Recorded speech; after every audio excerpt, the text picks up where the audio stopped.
Welcome back to this special edition of Cashin. You just heard billionaire Donald Trump say he's not beholden to anyone. Is that what the country needs, Michelle?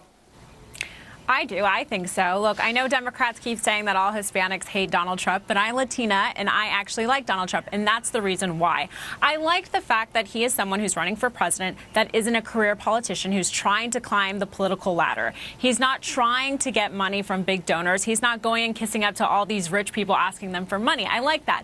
And he's talking about issues like immigration, which is what Americans care about, but the GOP class does not want to talk about. The establishment does not want to talk about that issue, and he's making that an issue, and he's forcing other candidates to talk about something that they don't want to. Yeah, and Wayne, let's stay on money for a second. Right now, a lot of candidates are in California being wined and dined by some big money donors, and maybe that's part of the problem with the process.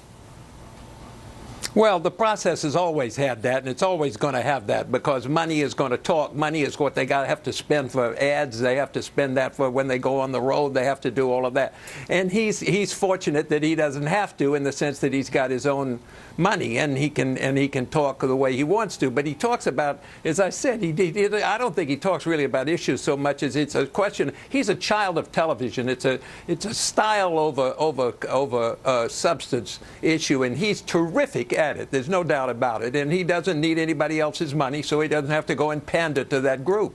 And, John, and that's an important point that Wayne just made. There are a lot of lobbyists who have a lot of cash to spend for their causes. Would that be a good thing if Donald Trump didn't have to listen to lobbyists? Well, Eric, he says he doesn't have to, be obligated to people who give him money.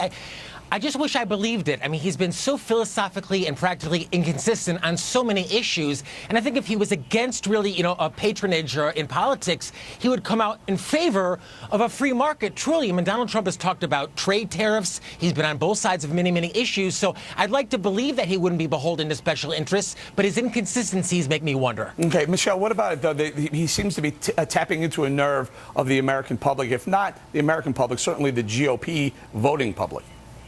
Well, look, the American people are sick and tired of these politicians who are always just going around, just regurgitating their talking points. And finally, we have someone who's talking and saying it how it is. And he may not be that eloquent, but he's talking about the issues that we care about. Americans right now are unhappy with the job crisis in America. They're unhappy with unemployment. They're unhappy with all of the violence in our towns that are bordering Mexico. And he's talking about that. And that's why so many Americans are so excited and really round up for Donald Trump. So let me take it to, let's go with Jonathan here. Politicians know how to spend our money. Now comes along a businessman who knows how to make money. It's a little bit different. Business is not as usual in D.C. if there were a Trump presidency. Well, but Eric, there's a difference between being a good businessman and being a good presidential leader or being a good leader in general. I mean, Donald Trump, for example, you talked about business, but in the past he's advocated for a massive wealth redistribution. I'd like to believe he was the free market capitalist who wanted a free market in healthcare, but he's talked about not just getting rid of Obamacare, but replacing it. So I agree with you. We need a free market guy in the White House, someone who believes in Americanism. But once again, I just don't think Trump's policies have shown that. I got 20 seconds, Wayne. Are there any free marketeers that are vying for the GOP nomination?